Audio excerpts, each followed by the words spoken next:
코로나 사태가 장기화되면서 전 세계 항공사들 중에서 결국 파산에 돌입하게 되는 항공사들이 발생하고 있는데요. 오늘 시간에 전 세계 항공사들 중에서 코로나 사태로 인해서 파산까지 하게 된 항공사들, 과연 어떤 항공사가 있는지 알아보실 거고요. 또 한 가지, 여름이 다가오면서 코로나가 점차 안정화되자 다시 인천 노선 운항을 재개하는 항공사들이 등장하고 있는데요. 과연 어떤 항공사가 운항을 재개하는지, 그리고 우리나라의 아시아나항공과 대한항공은 7월달, 6월달 어떤 노선의 운항을 할 것인지에 대해서 또떠남과 함께 알아보도록 하겠습니다.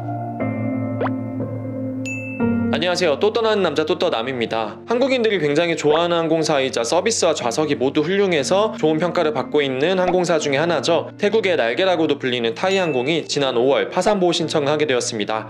여기에서 파산과 파산보호 신청의 차이점에 대해서 알고 계셔야 될 텐데요. 파산은 우리가 아는 그 말 그대로 그 파산, 기업이 망했다 하는 의미이고요. 파산보호 신청은 기업이 경영이 어려워서 파산에 가까워지자 정부나 법원 등의 감독기관 하에 구조조정을 해서 경영의 정상화를 꾀한다 라고 보시면 될 것 같습니다. 하지만 파산보호 신청도 역시 파산에 가까워졌을 때 기업이 신청하는 절차이기 때문에 파산하기 직전이다 라고 생각을 하시면 될 것 같습니다. 사실 타이항공은 이번 코로나 사태 이전부터 경영에 어려움을 겪었었는데요. 2018년, 2019년 연속으로 4천억 원이 넘는 순손실을 기록하였고 2020년에는 상반기에만 6천억이 넘는 순손실을 기록하였다고 합니다. 무엇보다도 에어아시아 등과 같은 LCC 항공사들과의 동남아 노선 경쟁이 치열해지면서 타이항공이 이러한 어려움을 겪었던 것으로 보이고요. 파산이 아니고 파산보호 신청이기 때문에 당분간 운항을 정상적으로 할 예정이지만 임직원 중에 30%에 달하는 6천여 명의 임직원을 해고할 예정에 있고요. 그리고 현재 태국의 파산법에 의하면 이 파산보호 신청 절차에 있는 기업 같은 경우는 고객이 환불을 신청해도 환불을 당장 지급할 수 없는 상황이라고 합니다.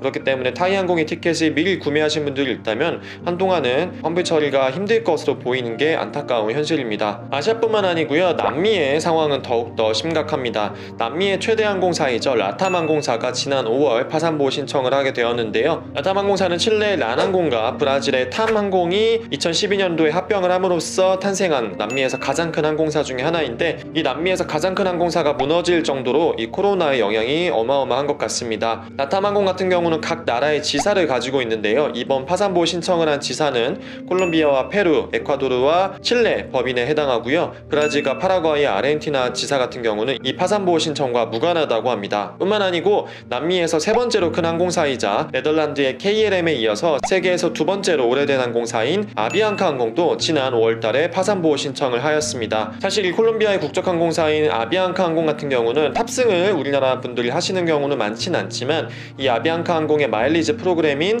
라이프마일을 이용하고 계신 분들이 굉장히 많은 걸로 알고 있어요. 그 해당 마일리지 가지고 아시아나항공이나 기타 스타 얼라이언스의 회원사의 항공권을 비교적 쉽게 구매해서 발권하실 수가 있었는데요. 다행히도 이 아비앙카 항공과 그리고 아비앙카 항공의 마일리지 프로그램인 라이프마일 자체는 독립법인이기 때문에 서로 영향을 주진 않는다고 합니다. 그러니까 아비앙카 항공이 파산을 해도 이 라이프마일 마일리지를 사용하는 데는 문제가 없다고 합니다. 참 다행이긴 하지만 최대한 빨리 소진시키는 게 좋을 것 같네요. 물론 지금 소진하고 싶어도 여행을 못하는 시기여서 안타깝긴 하지만 어쨌든 빨리 처리하시는 게 좋을 것 같다는 생각이 듭니다. 남미뿐만 아니고요. 오세아니아 대륙의 호주의 항공시장을 퀀타스 항공과 양분하고 있는 버진 오스트레일리아도 지난 4월 자발적 관리에 들어갔습니다. 버진 오스트레일리아 같은 경우는 호주의 국내선의 30%를 점유하고 있는 굉장히 큰 항공사 중에 하나인데요. 코로나 사태로 인해서 경영에 어려움을 겪고 정부의 금융 지원을 요청했지만 이 항공사의 특성상 외국인 지분 비율이 굉장히 높은 항공사이기 때문에 호주 정부에서는 금융 지원을 하지 않기로 결정을 했고요. 그에 따라 자발적 관리에 들어가게 되었습니다. 하지만 다행인 거는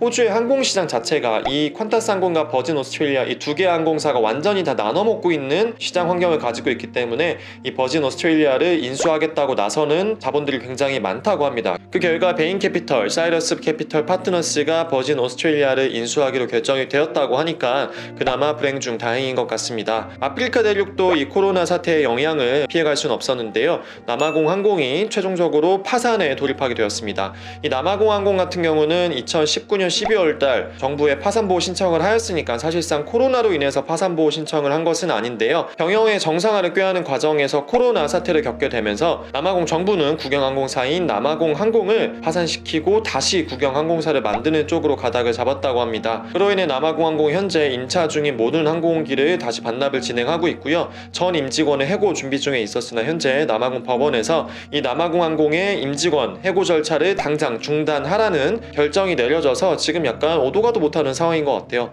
뿐만 아니고 휴양지로 굉장히 유명한 모리셔스의 국적항공사인 모리셔스 항공도 자발적 관리에 들어갔다고 합니다. 이렇게 파산보호 신청을 하고 있는 항공사들이 늘어나고 있고 경영에 어려움을 겪고 있는 항공사들이 많아짐에 따라서 이 각국의 정부 중에서는 일부 항공사를 국영항공사화하는 그런 국가들도 보이고 있는데요. 이탈리아의 알리탈리아 같은 경우는 현재 이탈리아 정부가 공식적으로 국영항공사로 만들겠다고 발표를 한 상태입니다. 이 알리탈리아 같은 경우는 2017년도에 파산보호 신청을 하면서 이탈리아 정부가 계속 인수한 항공사를 물색하고 있었는데요. 이 코로나 사태까지 겹치면서 결국에는 정부가 지분을 투자해서 국영항공사로 만들 예정이라고 합니다. 일부에서는 이탈리아가 이 코로나 사태를 겪으면서 이 국영항공사의 중요성에 대해서 깊이 느꼈다고 해요. 왜냐하면 이 전 세계적인 팬데믹 현상이 발생하게 되면 자국민을 해외로부터 이송해야 될 필요성도 있고 또 적지적소의 항공기를 운영해서 물자나 여객을 수송해야 될 니즈가 발생하게 되는데 국영항공사가 없을 경우에는 정부에서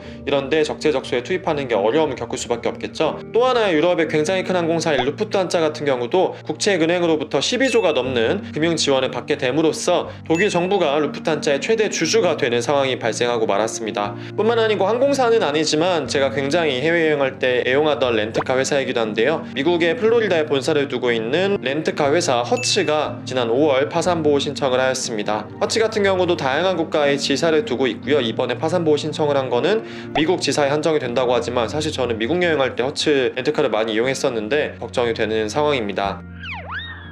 이렇게 각국의 항공사들이 어려운 상황에 있는데요. 하지만 여름이 다가오면서 코로나 사태가 조금씩 나아지면서 일부 항공사들은 다시 운항을 재개할 움직임을 보이고 있습니다. 특히나 전 세계적으로 가장 큰 항공사들이 모여있는 중동의 세 항공사가 가장 적극적인데요. 에미레이트 항공은 6월 11일부터 점차적으로 다시 운항을 재개할 예정이며 인천하고 두바이 노선도 6월 18일부터 다시 운항을 재개할 예정이라고 합니다. 에티하드 항공도 6월 22일부터 인천 아부다비 노선의 운항을 재개할 예정이고요. 코로나 사태가 한창일 때도 완전히 인천 도하 노선을 운항 중단하지 않았던 카타르 항공도 6월달 현재 30개 노선을 운항하던 것을 7월달부터 80여 개 노선을 운항하는 것으로 확대할 예정이라고 합니다. 중동의 항공사들 뿐만 아니고요. 미국의 유나이티드 항공도 인천 샌프란시스코 노선을 7월달부터 다시 운항 재개할 예정이고요. 캐나다 항공도 6월 10일부터 원래는 인천 토론토 인천 밴쿠버 노선을 다시 운항 재개할 예정이었는데 인천 토론토 노선은 6월달 7월달 운항을 다시 전면 중단하게 되었고요. 인천 밴쿠버 노선도 총 10편의 항공편을 취소하였지만 어쨌든 운항을 다시 재개할 움직임을 보이고 있습니다.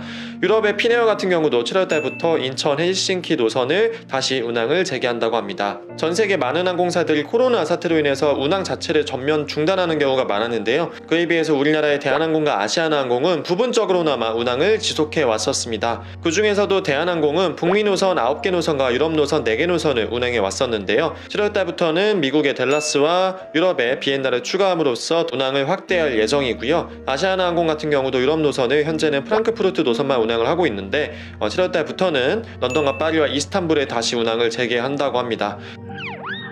지금까지 현재 경영상의 어려움을 겪고 있거나 파산보호 신청 또는 파산에 도달하게 된 항공사들에 대해서 말씀을 드렸는데요. 말씀드리다 보니까 아비앙카항공, 타이항공, 루프트한자, 남아공항공까지 공교롭게도 스타얼라이언스 회원사들이 굉장히 어려움을 많이 겪고 있는 것 같습니다. 지금 우리나라에서도 스타얼라이언스 회원사인 아시아나항공이 굉장히 어려움을 많이 겪고 있는 상황이죠. 스타얼라이언스의 이 모든 항공사들이 이 어려움을 잘 이겨냈으면 좋겠고 뿐만 아니고 다른 항공사들과 여행과 관련된 모든 렌트카 나 다른 업계들도 이 어려움을 잘 겪어서 저희가 다시 떠날 수 있을 때 함께 여행을 떠날 수 있었으면 좋겠습니다. 그럼 또 떠나면 오늘 여기까지 하도록 하겠습니다. 저는 지금까지 또 떠나는 남자 또떠남이었습니다. 감사합니다.